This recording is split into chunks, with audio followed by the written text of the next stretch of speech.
देखो, partnership chapter में सबसे पहला हमारा कंसेप्ट आता है कि एक पार्टनरशिप डीड होती है, एग्रीमेंट होता है।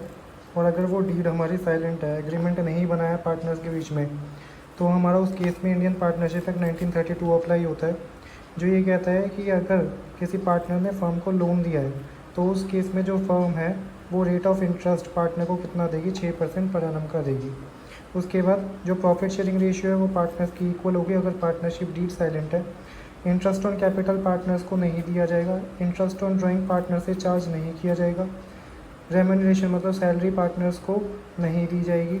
और कोई भी नया पार्टनर अगर एडमिट करना है तो तभी कर सकते हैं जब सभी पार्टनर्स क्या हो, एग्री हो, वरना नहीं कर सकते। तो पहला कंसेप्ट तो हमारा मेन जो आता है पार्टनरशिप चैप्टर में ये आता है। उसके बाद नेक्स्ट हमारा कंसेप्ट अगर हम देखें तो नेक्स्ट कंसेप्ट हमारा ये मोस्ट इंपॉर्टेंट है, P&L एप्रोप्रिएशन अकाउंट।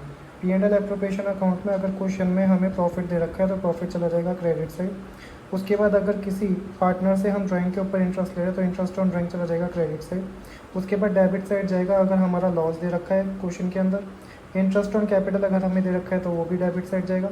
पार्टनर का सैलरी या रेम्यूनरेशन डेबिट साइड जाएगा। पार्टनर को कमीशन देना है डेबिट साइड। कोई जनरल रिजर्व में पैसा है तो वो भी डेबिट साइड। उसमें एक चीज़ ध्यान रखना, लेकिन अगर जैसे इंटरेस्ट ऑन लोन है या रेंट है जो पार्टनर को दे रहे हैं तो उस केस में क्या होगा, ये हमारा माइनस हो जाता है अगर net profit before interest on loan या बिफोर रेंट दे रखा हो।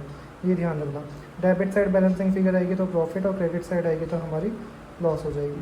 उसके बाद ये कंसेप्ट आता है कि फिक्स्ड कैपिटल अकाउंट मेथड या फ्लक्चुएटिंग कैपिटल अकाउंट मेथड। अगर फिक्स्ड कैपिटल अकाउंट मेथड है तो दो अकाउंट बनते हैं, करंट अकाउंट और कैपिटल अकाउंट। और अगर फ्लक्चुएटिंग कैपिटल अकाउंट मेथड है तो सिर्फ एक ही अकाउंट बनता है, पार्टनर कैपिटल अकाउंट। तो जैसे फ्लक्चुएटिंग कैपिटल है या क्वेश्चन कुछ नहीं कह रहा तो हम फ्लक्चुएटिंग कैपिटल अकाउंट मानेंगे। तो उसमें सबसे पहले जाता है बाय बैलेंस ब्रॉट डाउन, फिर जाता है अगर कोई एडिशनल कैपिटल है बाय कैश बैक, फिर उसके बाद interest on capital, commission, partner salary, P&L appropriation का अगर प्रॉफिट है तो वो इस साइड आ जाएगा।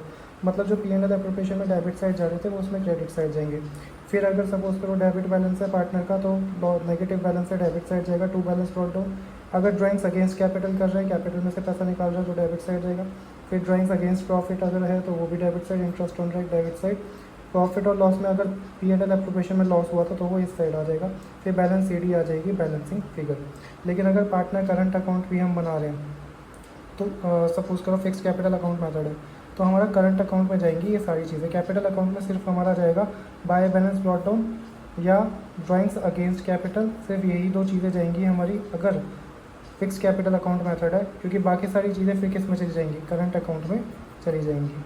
अगर सपोज करो हमें ओपनिंग कैपिटल निकालनी है तो क्लोजिंग कैपिटल में ड्राइंग्स ऐड कर देंगे, इंटरेस्ट ऑन ड्राइंग ऐड कर देंगे, लॉस ऐड कर देंगे, एडिशनल कैपिटल, रेम्यूनरेशन